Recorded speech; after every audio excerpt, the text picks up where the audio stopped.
जय श्री राम। आप सभी को साधना ज्योतिष तंत्र केंद्र में मैं आपके सामने एक बार फिर से एक जिन्नात की साधना लेके आया हूँ।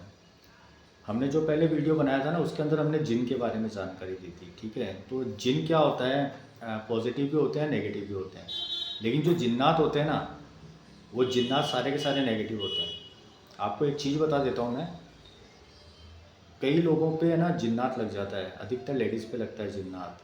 तो वो फिज़िकल रिलेशन ज़्यादा बनाता है लड़कियों के साथ और लेडीज़ के साथ। उसके नुकसान ये होते हैं कि अगर लड़की कंवारी है तो उसकी शादी नहीं होने देता है, और अगर कोई मैरिड है तो उससे उसके पति में आपस में मनमुटाव शुरू हो जाते हैं। और अगर पति ज़बरदस्ती अपनी पत्नी को टच भी करता है तो उस पति की ज़िंदगी बर्बाद कर देता है, और वो सोचते हैं कि क्या हुआ, जबकि हुआ कुछ नहीं है, वो जिन्नात है। जिन्नात क्या होते हैं, अपने आप भी आ जाते हैं और किसी से हाथ भेजे भी जाते हैं। तो कई बार ये कंडीशन आती है कि कोई अगर जिन्नात की साधना कर रहा है, अगर उसने उसमें गलती कर दी तो वो जिन्नात बदले में उसकी वाइफ को अपनी वाइफ बना लेता है। कई लोग करते हैं ना, यूट्यूब से साधनाएं उठा लेते हैं, बोले साहब हम तो कर लेंगे, हमारे को किसी गुरु की ज़रूरत नहीं है। तो यूट्यूब पे, फेसबुक पे, गूगल के ऊपर आपको काफ़ी चीज़ें मिल जाएंगी। हम कहते हैं कि साहब इसका सना हम आपको विधान बताएंगे, सामग्री भेजेंगे तो इसका ये चार्ज लगेगा। लेकिन आप क्या हो, आपको फ्री का शौक है, पैसा आपको देना नहीं है, और फोकट का आपको 1 करोड़ चाहिए। तो न तो आपके पिताजी रख के गए आपके लिए, न मैं रख के गया हूँ मेरे पिताजी के आप मेरे लिए। पैसा चाहिए तो पैसा मिलेगा, लेकिन प्रोसेसिंग तो ढंग से करो आप। सिद्धियाँ भी मिलेंगी आपको, लेकिन तरीका सही होना चाहिए। ऐसे में आपको एक जिन्नात की साधना बता रहा हूँ, सारे काम करता है वो। और वो सुन्नी कौन होती है ना, सुन्नी कौन, एक कौम होती है जिसको सुन्नी कौन बोलते हैं, उस सुन्नी कौम का जिन्नात है ये। देखो, कोई भी शक्ति होती है ना, वो पॉजिटिव और नेगेटिव सारे काम करती है। बस डिपेंड ये करता है आप उसको किस काम में ले रहे हो, वो आप पे डिपेंड करता है। मान लीजिए कोई आपको एक आदमी मिला, उसने आपसे कहा कि तू मेरा दोस्त बन जा, और आपने उसके साथ फ्रेंडशिप भी कर ली। अब वो आपको मंदिर में ले जाके भजन करना सिखाता है, या दारू के शराब के ठेके पे ले जाके आपको शराबी बनाता है, वो उसकी प्रकृति पे डिपेंड करता है। और प्लस आप पे डिपेंड करता है कि आपने जिसको दोस्त बनाया है वो मंदिर जाने वाला है या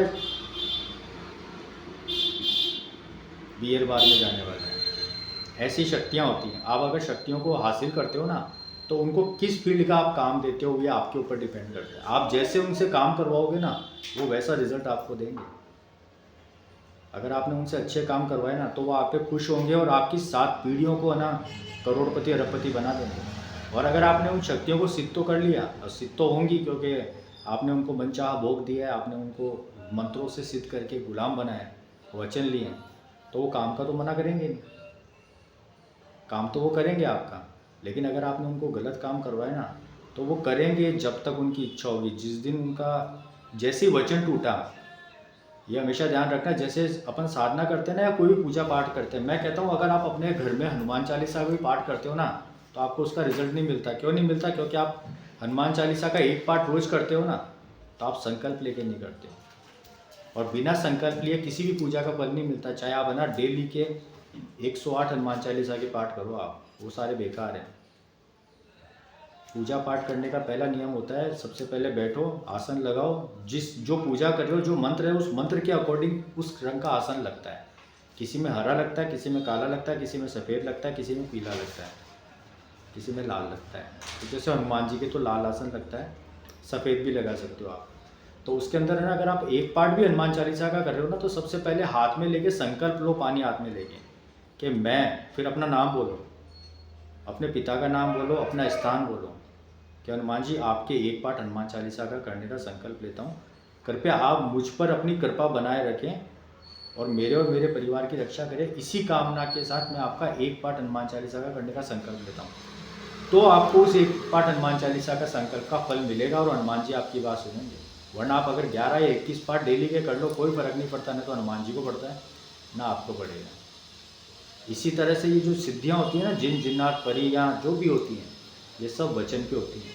ये आ जाएंगे आपके सामने, आके सिर्फ यही बोलेंगे कि 3 वचन तू मेरे लिए, 3 वचन मैं तेरे को देती हूँ। अब आप अगर उनसे जो वचन लेते हो वो भी आपसे वचन लेंगे। अब अगर उनमें से आप ना, मैं जानता हूँ, पब्लिक है ना, पब्लिक में इतना दिमाग नहीं, आज क्या खाया है कल भूल जाएंगे वो। ये है ना, अपने थोड़ी आदत ही होती है सबकी। तो ऐसे लोग क्या करते हैं, जो वचन तो ले लेते हैं लेकिन है ना 15-20 दिन महीने बाद वचन भूल जाते हैं कि हमने वचन क्या लिए थे, और आगे जाके ऐसी गलती करते हैं कि शक्ति है ना सीधा आके खड़ा हो जाती है सामने कि तूने ये वचन लिया था आज के 3 महीने मुझसे पहले, और ये वचन तूने तोड़ दिया, और अब है ना मैं तेरा पूरा परिवार बर्बाद कर दूंगी। तो आप क्या, आपके पिताजी दादाजी कोई उसको नहीं रोक सकते। वहाँ अगर काम आएगा ना तो आपका गुरु काम आएगा, वो आपको बचा सकता है। तो ये मैं बता रहा हूँ आपको कि शक्ति कोई भी हो, जिन हो या जिन्नात हो, उससे काम अच्छे लेने हैं या गलत लेने हैं, ये आपके वचन पर डिपेंड करता है, प्लस आपकी मानसिकता पे डिपेंड करता है कि आप सोचते क्या हो।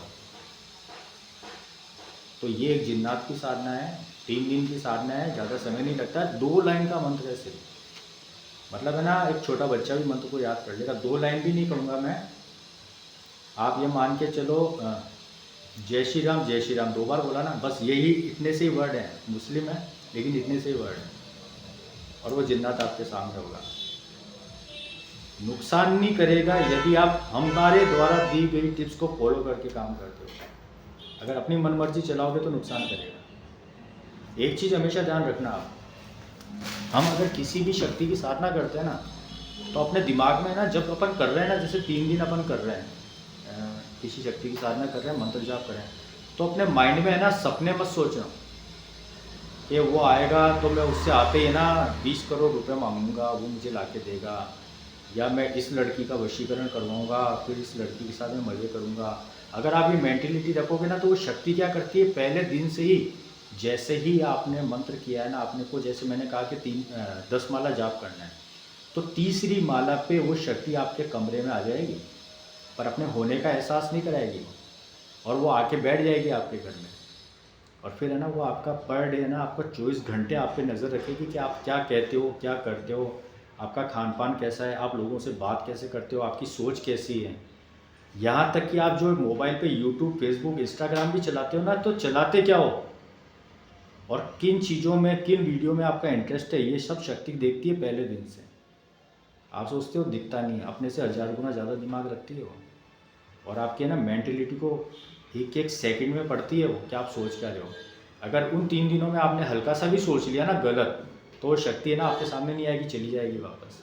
और आप फिर हमें कहोगे, बोले सर हमने तो आपकी साधना की थी, बताई हुई, हमने तो बिल्कुल ही गलती नहीं की, लेकिन फिर भी हमारी साधना सिद्ध नहीं हुई, तो होगी कहाँ से बताओ। मुँह से तो आप जय श्री राम बोल रहे हो और दिमाग में चल रहा है कहो ना प्यार है, तो कैसे होगा काम। इसलिए ना जब तक साधनाएं चलती है ना, तब तक उस साधना के सारे नियम को फॉलो करना पड़ता है, चाहे खान पीन हो, चाहे बातचीत हो। यहाँ तक कि आप किसी की बुराई भी नहीं कर सकते जितने दिनों तक शक्ति सिद्ध नहीं होती है। ना आप झूठ बोल सकते हो, ये भी ध्यान रखना। आप किसी को, बच्चों को डांट भी नहीं सकते। मोबाइल का बहुत कम से कम यूज़ करना पड़ता है। अच्छा, इसमें क्या होता है, कई बार जैसे हमने आपको कह दिया कि ये जिन्नात है 3 दिन में सामने आएगा, अब आपने कहा सब 3 दिन हो गए सामने तो आया नहीं, तो हिम्मत मत हारो। कई बार शक्तियाँ ना हमें देखने के लिए 3 दिन की जगह 6 दिन भी लगा देती हैं, 11 दिन भी लगा देती हैं। वो ये देखती हैं कि सामने वाला मुझ में कितनी रुचि रखता है। कोई भी शक्ति सिद्ध होती है ना, चाहे देवी देवता की हो, जिन्नात की हो, परीकियों की हो, अप्सराओं की हो, योगिनियों की हो, यक्षिणी की हो, यक्षों की हो, किसी की भी हो, ये है ना हमारे सामने आते हैं ना, उससे पहले हमारी एनर्जी को चेक करते हैं। दूसरी बात, जैसे ना सिद्धियाँ कब सिद्ध होती हैं, आप है ना एक जिद पकड़ के बैठ जाओ कि नहीं, चाहे कितने दिन हो, चाहे 3 दिन हो या 3 महीने लगे, मैं इस शक्ति को सिद्ध करके रहूँगा, देखता हूँ कैसे नहीं आती। इसको बोलते हैं हठ योग की क्रिया। आपने देखा होगा कई पुराने जो मंदिर है ना, वहाँ पे साधु संत बैठे रहते हैं मंदिरों के सामने। कोई एक पाँव पे साधना कर रहा है, तो कोई एक हाथ ऊपर करके कर रहा है, कोई पानी छोड़ रखा है, किसी ने खाना पीना छोड़ रखा है। ये ना ये जिद होते हैं, मतलब हठ योग की साधना किसको बोलते हैं, जैसे छोटा बच्चा जिद पकड़ लेता है ना कि नहीं मुझे तो ये चीज़ ला के दो, वरना वो रोने लग जाता है। तो ये शक्तियाँ भी है ना, इन शक्तियों के सामने अपने को भी जिद पकड़नी पड़ती है कि नहीं तेरे को आना पड़ेगा। ऐसे बच्चों का खेल नहीं है। आप ये सोचो साहब आपने कुछ भी नहीं किया और हम शक्ति सिद्ध कर लें, वो आएगी 10 करोड़ देके जाएगी, तो ऐसे नहीं होगा। हम हमारे वीडियो में कई बार ये कहते हैं कि हम आपको चीज़ देते हैं, आप सिर्फ जाके उसका इतना मंत्र जाप करो, शक्ति आपके सामने आ जाएगी। मैं कहता हूँ आ जाएगी, गारंटी 100% आ जाएगी। लेकिन है ना, आप है ना, आपको हार्ट अटैक आ जाएगा। आप कहोगे ऐसे कैसे आएगा, तो वो ऐसे आएगा कि है ना, शक्ति को सामने खड़ा देखोगे ना, तो आपकी हिम्मत नहीं होगी उसकी एनर्जी को सहन करने की। इसलिए हम कहते हैं कि सबसे पहले गुरु दीक्षा लो, गुरु मंत्र लो, गुरु मंत्र का 1.25 लाख जाप करो और कुछ सुरक्षा मंत्र सिद्ध करो, और आए दिन है ना कुछ है ना, हफ्ते में एक बार या 15 दिन में एक बार हवन करते रहो। उससे आपकी एनर्जी इतनी स्ट्रांग हो जाएगी कि सामने जब शक्ति आएगी ना, तो वो आपका कुछ नहीं बिगाड़ पाएगी। शक्ति आने से पहले ये देखती है, कोई भी चीज़ आप सिद्ध करते हो ना, तो पहले ये देखेगी कि आपके अंदर या आपके पीछे पावर क्या है। अब आप तो कमज़ोर हो, आपको तो कुछ आपने सिद्ध ही नहीं किया हुआ है, और वो सामने आएगी तो आप उसके सामने कमज़ोर पड़ गए, तो वो क्या करेगी? या तो आपको जान से मार देगी, या आपको आपकी मानसिक स्थिति खराब कर देगी। ये सारी चीज़ें होती हैं। तो ऐसे ही है ना, ये जिन्नात की साधना है। मैं आपको डरा नहीं रहा हूँ, मैं आपको करने के तरीके बता रहा हूँ। अगर आपको करना है ना, तो ये जिन्नात हम आपको सिद्ध भी करवा देंगे, लेकिन जो हम तरीके बताएं आप उनको फॉलो करो। सीधी सी बात है, चलोगे तो मंजिल मिलेगी, चाहे आप हो या हम ही क्यों नहीं हो, हम भी चलते हैं ना। मैं भी आज आपके सामने बैठ के वीडियो बना रहा हूँ, ये वीडियो आप देख रहे हो और फिर आप मुझसे जुड़े हो, तो मुझे आप तक पहुँचने के लिए भी तो मेहनत करनी पड़ी है। तो फिर आप बिना मेहनत आगे कैसे बढ़ जाओगे, मुझे ये बताओ आप। और अगर मेरे बारे में जानकारी चाहिए ना, तो मेरे ना सारे सोशल मीडिया प्लेटफॉर्म देख लेना एक बार, या मेरे जो यूट्यूब चैनल के जो पुराने वीडियो है ना, आज 2-3 साल के, वो आप देख लेना। वहाँ पे आपको मेरे बारे में सारी जानकारी मिलेगी, कैसे हम सिद्धियाँ करवाते हैं और कैसे हम प्रैक्टिकल भी देते हैं। तो अगर जिसको भी ये जिन्नात सिद्ध करना हो ना, तो उसके लिए आप मेरे डिस्क्रिप्शन में हम आपको नंबर दे दें, आप वहाँ पे कांटेक्ट कर सकते हो। अगर आप मिलना चाहो तो उसके अंदर हम आपको हमारे ऑफिस का एड्रेस भी दे रहे हैं, वहाँ पे भी आके मिल सकते हैं। और भी अगर कोई जानकारी चाहिए तो आप हमारे नंबर पे कांटेक्ट कर सकते हो। आपको जो आपके सवाल होंगे, सारे सवाल के जवाब आपको दे दिए जाएंगे।